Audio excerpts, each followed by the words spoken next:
नमस्कार दोस्तों, रुक्मिणी क्लासेस के यूट्यूब चैनल में आपका स्वागत है। हम जो पेपर की चर्चा कर रहे थे, आज उसकी नेक्स्ट जो क्वेश्चंस है उन पर आज चर्चा करने वाले हैं। तो आज का पहला क्वेश्चन अपना,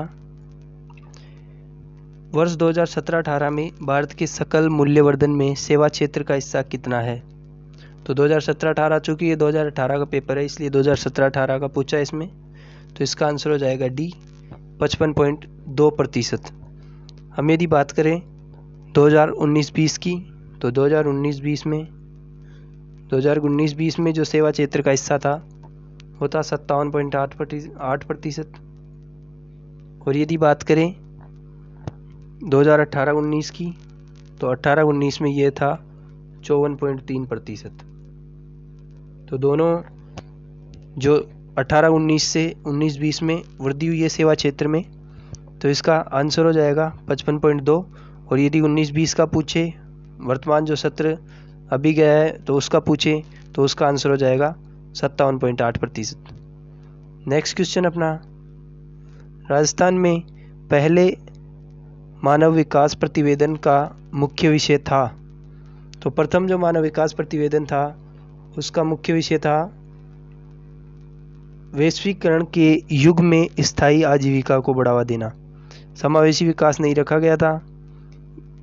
आंसर था इसका वैश्वीकरण के युग में स्थायी आजीविका को बढ़ावा देना। जो वैश्वीकरण का युग चला था उसमें स्थायी आजीविका को बढ़ावा देना इसका लक्ष्य रखा गया था, मुख्य विषय था इसका। नेक्स्ट क्वेश्चन है अपना 54, भुगतान संतुलन के चालू खाते में भारतीय रुपये को कब पूर्ण रूप से परिवर्तनीय किया गया? तो इसका आंसर हो जाएगा 1994 में। तो 1994 ईस्वी में चालू खातों में भारतीय रुपये में पूर्ण रूप से परिवर्तनीय किया गया था। नेक्स्ट जो क्वेश्चन है 55, किस वर्ष ग्लोबल राजस्थान एग्रीटेक मीट, जिसको ग्राम बोलते हैं, का आयोजन हुआ? तो ग्राम का आयोजन सबसे पहले वर्ष 2017 में प्रारंभ हुआ, वर्ष 2017 में। और ग्राम जो मीट हुई थी वो जयपुर, कोटा और उदयपुर शहरों में 2017 में आयोजन की गई थी सर्वप्रथम। तो इसका आंसर हो जाएगा 2017। नेक्स्ट है, मुख्यमंत्री एकल नारी सम्मान पेंशन योजना के लिए कौन योग्य है? तो मुख्यमंत्री नारी सम्मान योजना है एकल नारी सम्मान। एकल में विधवा, तलाकशुदा और परित्यक्ता महिलाएं आती हैं। तो 18 से ही शुरू होता है ये। 18 वर्ष की उम्र से भी जो भी विधवा, तलाकशुदा या परित्यक्ता महिलाएं हैं उन सब के लिए मुख्यमंत्री एकल नारी सम्मान पेंशन योजना लागू होती है। नेक्स्ट जो क्वेश्चन है 57, रिपो दर में वृद्धि का प्रभाव होगा। जो बैंकों में जो रेपो रेट होती है उसमें वृद्धि दर से क्या प्रभाव होगा? तो रेपो रेट में वृद्धि दर से वाणिज्य बैंकों के पास तरलता की कमी हो जाएगी। ये रेपो रेट की वृद्धि दर से प्रभाव होता है।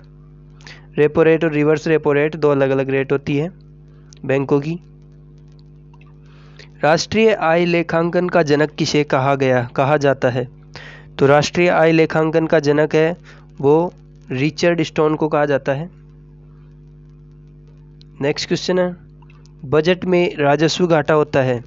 जो राजस्व घाटा है वो राजस्व व्यय यदि बढ़ जाता है और राजस्व प्राप्तियां कम होती है तो राजस्व घाटा होता है।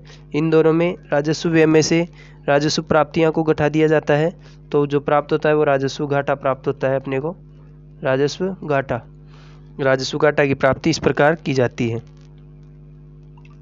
नेक्स्ट क्वेश्चन है, राजस्थान रिफाइनरी लिमिटेड पंचभद्रा बाड़मेर के बारे में सही नहीं है। इसमें सही नहीं है ये कथन पूछा है अपने से। तो इसमें पहला जो है, देश की प्रथम ऐसी योजना है रिफाइनरी पेट्रोकेमिकल कॉम्प्लेक्स का सम्मिश्रण है, बिल्कुल सही चीज़ है ये। तो पहला जो है इसका ऑप्शन सही है। दूसरा है, ये परियोजना की लागत 43,129 करोड़ रुपए है, ये भी बिल्कुल सही है। तीसरा है, HPCL और भारत सरकार का संयुक्त उद्यम है। तो तीसरे को अपन चर्चा करेंगे बाद में। नेक्स्ट है, इसमें HPCL का हिस्सा 76% है, चौथा भी सही है।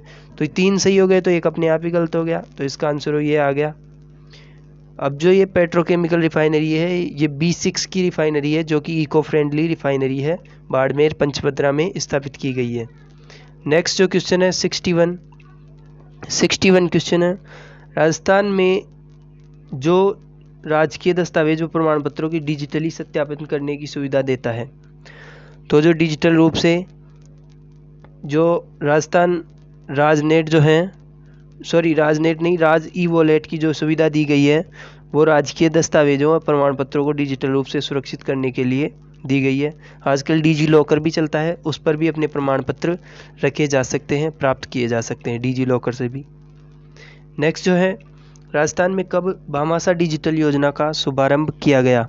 तो भामाशाह डिजिटल योजना जो थी उसका शुभारंभ किया गया है 4 सितंबर 2018 से, जो कि अब बंद कर दी गई है। 11 दिसंबर 2019 में कैबिनेट मीटिंग में ये प्रस्ताव लाया गया कि एक नई योजना लाई गई जिसका नाम था जन आधार योजना, जिसमें प्रत्येक व्यक्ति का, परिवार के प्रत्येक व्यक्ति का अपना एक अलग जन आधार होगा और जन आधार कार्ड एक होगा परिवार का, लेकिन जन आधार नंबर अलग अलग होगा प्रत्येक व्यक्ति का। साथ ही परिवार का एक अलग से, पूरे परिवार का एक जन आधार नंबर भी होगा। तो 4 सितंबर 2018 को भामाशाह योजना लागू की गई। 11 दिसंबर 2019 को इसको बंद करके कैबिनेट मीटिंग में नई योजना लाने का प्रस्ताव लिया और 1 अप्रैल 2020 से सभी के जन आधार कार्ड बनने शुरू हो गए। पूरे राजस्थान में ये 1 अप्रैल 2020 से जन आधार कार्ड योजना लागू कर दी गई। नेक्स्ट क्वेश्चन है, ब्लूटूथ तकनीक का प्रमुख रूप से उपयोग किस प्रकार के नेटवर्क में होता है? तो ब्लूटूथ जो तकनीक है उसका उपयोग पैन नेटवर्क में होता है। पैन की फुल फॉर्म है personal area network. Personal area network, तो पर्सनल एरिया नेटवर्क में इसका प्रयोग होता है। लेन जो है लोकल एरिया नेटवर्क, मेन जो है मेट्रोपॉलिटन एरिया नेटवर्क है, और एक वैन होता है WAN, वाइल्ड एरिया नेटवर्क। इसमें VAN दे रखा है जो कि गलत है, तो वाइल्ड एरिया नेटवर्क होता है WAN। नेक्स्ट जो अपना क्वेश्चन है, कौन सा सॉफ्टवेयर स्कैन किए गए टेक्स्ट को संपादन योग्य टेक्स्ट में अनुवादित कर सकता है? तो जो अपन OMR भरते हैं इसमें OMR ऑप्शन दे नहीं रखा, तो ये बोल रहा है कि संपादन योग्य टेक्स्ट को अनुवादित करता है। OMR जो होता है वो टिक लाइन्स होती है, उनको रीड करने का काम करता है, और जो OCR होता है वो टेक्स्ट जो होता है उसको अनुवादित करने का कार्य करता है। तो OCR है optical character recognition, optical character reader भी बोल देते हैं, ऑप्टिकल कैरेक्टर रिकॉग्निशन इसकी सही फुल फॉर्म है। मॉलिक्यूलर स्केल कंप्यूटर को क्या नाम दिया गया है? तो मॉलिक्यूलर स्केल कंप्यूटर को नैनो कंप्यूटर नाम दिया गया है। नैनो कंप्यूटर जो है वो 10 की पावर माइनस के 9 मीटर की जो इनकी साइज होगी चिप्स की, वो 10 की पावर माइनस का 2 नैनोमीटर, इस प्रकार नैनो होंगे। नैनो इसमें जो भी इस्तेमाल किए जाएंगे, नैनो जो तकनीक है उससे संबंधित बने हुए है सारे इलेक्ट्रॉनिक डिवाइस इसमें काम में लिए जाएंगे नैनो कंप्यूटर्स में। नैनो तकनीक जो है भारत में बहुत ही तेज़ गति से विकसित हो रही है और भविष्य में बहुत ही ज़्यादा फ़ायदा देने वाली ये तकनीक है। बहुत से इसके माध्यम से बहुत सी इलेक्ट्रॉनिक और जो भी वाटर प्योरीफायर भी एक बहुत ही शानदार इसके द्वारा बनाया गया है। नेक्स्ट जो क्वेश्चन है, भारत के राष्ट्रपति ने महिला भ्रूण हत्या व सेक्स चयन के बारे में जागरूकता बढ़ाने के लिए मोबाइल ऐप लॉन्च किया है। तो ये एक मोबाइल ऐप है जो सेल्फी विद डॉटर है, जो भारत के राष्ट्रपति द्वारा लॉन्च किया गया था। ये सन 2018 की बात है। उस समय एक सेल्फी विद डॉटर नाम से एक मोबाइल ऐप लॉन्च किया था, जो कि भ्रूण हत्या और सेक्स चयन को रोकने के लिए या उससे संबंधित जागरूकता बढ़ाने के लिए किया गया था। नेक्स्ट जो है 67, QR कोड कितने पोजीशन डिटेक्शन पैटर्न होते हैं? तो QR कोड में 3 पोजीशन डिटेक्शन के पैटर्न होते हैं। नेक्स्ट जो है प्रथम भारतीय स्वदेशी, प्रथम भारतीय आ गया उसी जगह स्वदेशी हो गया, माइक्रो प्रोसेसर कौन सा है? तो शक्ति जो है वो प्रथम भारतीय स्वदेशी माइक्रो प्रोसेसर है। प्रथम भारतीय स्वदेशी माइक्रो प्रोसेसर कौन सा है? शक्ति। नेक्स्ट है उदयपुर सौर वेधशाला को किस अंतर्राष्ट्रीय वेधशाला के मॉडल पर डिज़ाइन किया गया है? तो सौर वेधशाला बिग बियर लेक कैलिफोर्निया की तर्ज पर इसे डिज़ाइन किया गया है और ये जो है उदयपुर में फतेह सागर झील में एक टापू पर बनी हुई सौर वेधशाला है। भारत की प्रथम सौर वेधशाला है ये। नेक्स्ट है वर्ष 2018 में राजस्थान आईटी दिवस कब से कब तक मनाया गया?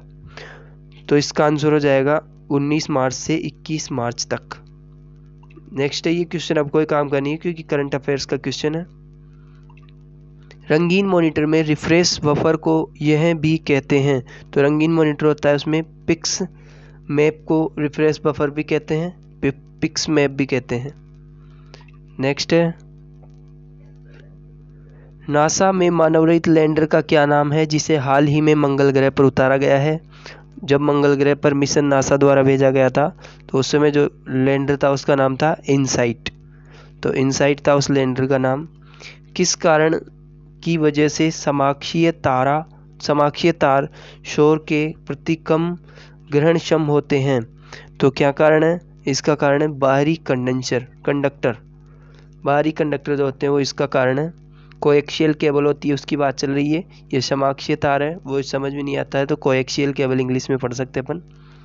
तो बाहरी जो कंडक्टर होते हैं वो इसको कम ग्रहणक्षम बनाते हैं।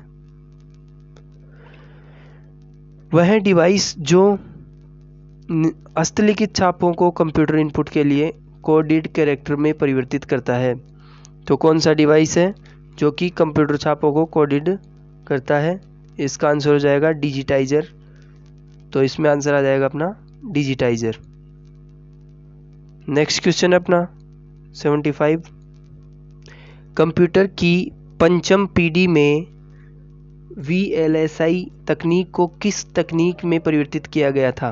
तो VLSI जो है very large scale integrated circuit है। तो जो पंचम पीढ़ी आई थी कंप्यूटर की, पंचम पीढ़ी में इसे ULSI में कन्वर्ट किया गया था, जिसे कि ultra large scale integrated circuit कहते हैं। तो इसको ULSI, इसका सही आंसर हो जाएगा ULSI। नेक्स्ट जो अपना क्वेश्चन है, पलाना जिस खनन के लिए जाना जाता है, कपूड़ी पलाना जो है वो किस खनन के लिए जाना जाता है? तो पलाना जो है कोयला क्षेत्र है, एक राजस्थान में प्रसिद्ध कोयला क्षेत्र है पलाना। नेक्स्ट जो है, राजस्थान के किस जिले में टपुकड़ा औद्योगिक क्षेत्र है? तो टपुकड़ा जो है वो अलवर में पड़ता है। टपुकड़ा औद्योगिक क्षेत्र अलवर में। नेक्स्ट है, राजस्थान के किस जिले में लीलवानी की खानें स्थित है? तो लीलवानी की जो खानें हैं वो मैंगनीज की खानें हैं, जो कि राजस्थान के बांसवाड़ा जिले में स्थित है। लीलवानी की खानें, मैंगनीज अयस्क का उत्पादन किया जाता है लीलवानी की खानों से। राजस्थान के किस जिले में आकल वुड फॉसिल्स पार्क स्थित है? आकल वुड फॉसिल्स पार्क जो है वो राजस्थान के जैसलमेर जिले में स्थित है। इसका कुछ हिस्सा बाड़मेर जिले में भी आता है। इसका नाम आकल वुड फॉसिल्स इसलिए रखा गया है क्योंकि इसमें जो लकड़ी के जीवाश्म मिले हैं। फॉसिल्स यानी जीवाश्म होता है, वुड लकड़ी, तो लकड़ी के जीवाश्म मिले हैं, तो ये आकल वुड फॉसिल्स पार्क के नाम से जाना जाता है। राजस्थान का सबसे बड़ा अभ्यारण्य है, मरू राष्ट्रीय उद्यान के नाम से भी इसे जाना जाता है। नेक्स्ट जो है अपना नेक्स्ट क्वेश्चन है 80। बोलाडीला खान संबंधित है। बोलाडीला की जो खानें हैं वो कि छत्तीसगढ़ में स्थित बोलाडीला की खानें हैं, जो कि लौह अयस्क के लिए प्रसिद्ध है। छत्तीसगढ़ के दंतेवाड़ा जिले में किरंदुल क्षेत्र है, क्षेत्र का नाम है किरंदुल क्षेत्र में ये खानें पाई जाती है। खानें हैं जिन्हें बोलाडीला की खानों के नाम से जाना जाता है। बेलाडीला या बोलाडीला की खानें, लौह अयस्क की ये खानें हैं। COP24 का आयोजन कहाँ किया गया? COP24 का आयोजन ऑस्ट्रेलिया में किया गया था, पोलैंड में किया गया था COP24 का आयोजन। COP जो है, COP है conference of parties of United nation की जो मीटिंग होती है क्लाइमेट चेंज को लेकर, उनको COP के नाम से जाना जाता है। तो ये 24वीं मीटिंग है, इसलिए इसे COP24 के नाम से जाना गया है, जो कि पोलैंड में हुई थी ये मीटिंग COP24। मानस नामक प्रसिद्ध वन्य जीव क्षेत्र जिस राज्य में स्थित है वह है, तो मानस जो अभ्यारण्य है, ये राष्ट्रीय उद्यान जो है ये असम में स्थित है। मानस जो अभ्यारण्य है वो विश्व विरासत की प्राकृतिक धरोहर की सूची में शामिल किया गया है, और ये अभ्यारण्य जंगली भैंसों के लिए प्रसिद्ध है। असम राज्य में यह अभ्यारण्य आता है। मंगला तेल क्षेत्र किस राज्य में स्थित है? तो मंगला जो क्षेत्र है राजस्थान में स्थित है। मंगला तेल क्षेत्र, मंगला, बागेश्वरी, भाग्यम, रागेश्वरी, ये सब तेल कुएं हैं, राजस्थान में स्थित है ये। निम्नलिखित में से किस मवेशी की प्रजातियां चोकला, मगरा व नाली है? भेड़ जो है, भेड़ की प्रजातियां हैं चोकला, मगरा और नाली। चोकला जो है, चोकला को मेरिनो कहते हैं, भारत की मेरिनो। मेरिनो जो है अच्छी किस्म की ऊन देने वाली एक भेड़ की नस्ल है। तो चोकला, जिसको क्या कहते हैं, भारत की नहीं, भारत की मेरिनो कहा जाता है। मेरिनो जो है ऑस्ट्रेलिया में पाई जाने वाली भेड़ होती है। अन्य जो बकरी है, बकरी की भी बहुत सी नस्लें हैं जो राजस्थान में पाई जाती हैं। बकरी, गाय, भैंस, अलग अलग सबकी नस्लें जो हैं, जैसे भैंस की मुर्रा है, बदाऊरी है, गाय की थार पारकर है, बकरी की बारबरी है, ऐसे बहुत सी नस्लें हैं राजस्थान में जो पाई जाती हैं। नेक्स्ट क्वेश्चन है 85। निम्नलिखित में से कौन सा सही सुमेलित नहीं है? तो इसमें अपने को गलत सुमेलित छांटना है। अपलेशियन पर्वत जो है संयुक्त राज्य अमेरिका, पिरेनीज पर्वत फ्रांस, यूराल ब्राज़ील और सिनलिंग पर्वत चीन। तो अपलेशियन जो है संयुक्त राज्य अमेरिका में ही है, पिरेनीज जो है फ्रांस में है और सिनलिंग जो है चीन में है। तो आंसर इसका आ गया यूराल पर्वत, जो कि ब्राज़ील में नहीं है। यूराल पर्वत कहाँ है? यूराल पर्वत है रूस में है यूराल पर्वत, जो पहले सोवियत संघ के नाम से जाना जाता था, उसके विघटन के बाद वो रूस बना है। नेक्स्ट है, निम्नलिखित में से कौन सा समूहन गलत है? इसमें भी गलत छांटना है अपने को। तो पहला है टिंगिविल्कन्स वन्यजीव अभ्यारण्य यूनाइटेड किंगडम, काओला वन्यजीव अभ्यारण्य ऑस्ट्रेलिया, बुनस्लॉटर्स हाथी अभ्यारण्य थाईलैंड, सेन वाइल्ड वन्यजीव संयुक्त राज्य अमेरिका। तो जो पहला है टिंगिविल्कन्स, ये यूनाइटेड किंगडम में है, यूके। काओला वन्यजीव अभ्यारण्य ऑस्ट्रेलिया में है और बूनलॉट्स अभ्यारण्य हाथी अभ्यारण्य थाईलैंड में है। थाईलैंड सफ़ेद हाथियों के लिए जाना जाता है। और सेन वाइल्ड जो है वन्यजीव अभ्यारण्य, ये संयुक्त राज्य अमेरिका में न होकर दक्षिण अफ्रीका के लेयर्सडार्फ नामक स्थान पर है। दक्षिण अफ्रीका के लेयर्सडार्फ नामक स्थान पर है ये, लेयर्सडार्फ। तो इसका आंसर हो जाएगा डी। नेक्स्ट क्वेश्चन है, पी सू कोहरा मुख्यतः किस शहर से संबंधित है? तो पी सू कोहरा जो है वो है लंदन से संबंधित है। लंदन से पी सू कोहरा का संबंध है, जो कि एक बहुत ही ज़्यादा प्रदूषणकारी कोहरा है। गहरे काले रंग की धुएं के समान प्रदूषण करता है। उस प्रकार का कोहरा जो है वो गहरे काले धुएं के समान हो, तो उसे पीसू कोहरा के नाम से जाना गया है। लंदन से संबंधित है ये। निम्नलिखित में से कौन सा गुजरात का तटीय क्षेत्र स्थित नहीं है? तो इनमें तटीय क्षेत्र दिए हुए, इनमें से गुजरात में कौन सा तटीय क्षेत्र नहीं है? तो सर क्रिक जो है गुजरात में है, कोरी क्रिक भी है और गोडिया क्रिक भी है। कलम क्रिक जो है वो गुजरात क्षेत्र में स्थित कोई भी तटीय क्षेत्र नहीं है। तो इसका आंसर हो जाएगा कलम क्रिक। नेक्स्ट है, राजस्थान के 2011 में राज्य के औसत लिंगानुपात में से कम लिंगानुपात रखने वाले जिले कितने हैं? राज्य का औसत लिंगानुपात 928 दे रखा है, तो इससे कम वाले जिले कितने हैं ये पूछा है। तो 12 गलत है, 13 भी गलत है, 18 भी गलत। इसका आंसर हो जाएगा 15। तो सही आंसर है 15 जिले ऐसे हैं जो कि राजस्थान के लिंगानुपात से भी कम लिंगानुपात रखते हैं। निम्नलिखित में से कौन सा संरचना भारत के नक्शे में सबसे उत्तर में है? तो उत्तर की तरफ से अपन चलते हैं। तो भारत के नक्शे में सबसे पहले मालवा का पठार आता है, तो इसका आंसर अपने पास हो जाएगा मालवा का पठार। भारत का नक्शा इस प्रकार से है, यहाँ कहीं मालवा का पठार है, विंध्य श्रेणी यहाँ से आती है, अजंता एलोरा की गुफाएं, सतपुड़ा सबसे नीचे, सतपुड़ा पर्वत नीचे आ जाती है। तो इस प्रकार से इनका क्रम हो जाएगा। नेक्स्ट है, निम्नांकित राज्यों में किस एक में नामचिक नामपुक कोयला क्षेत्र स्थित है? तो नामचिक नामपुक कोयला क्षेत्र जो है अरुणाचल प्रदेश में स्थित है, यहाँ से कोयले का उत्पादन होता है। निम्न में से ग्लोब में कौन से भाग में पेंगुइन की सर्वाधिक जनसंख्या निवास करती है? तो पेंगुइन की सर्वाधिक जनसंख्या, इसमें ऑप्शन दिया हुआ है जापान के पूर्वी द्वीप, नेक्स्ट है यूरोप के पश्चिमी द्वीप, नेक्स्ट उत्तरी ध्रुव, नेक्स्ट दक्षिणी ध्रुव। तो आंसर हो जाएगा इसका दक्षिणी ध्रुव। दक्षिणी ध्रुव पर जो अंटार्कटिका महाद्वीप है वहाँ पर पेंगुइन की संख्या सबसे ज़्यादा पाई जाती है, तो इसका आंसर हो जाएगा दक्षिणी ध्रुव। नेक्स्ट क्वेश्चन है, विश्व पर्यावरण दिवस 2018 का थीम क्या थी?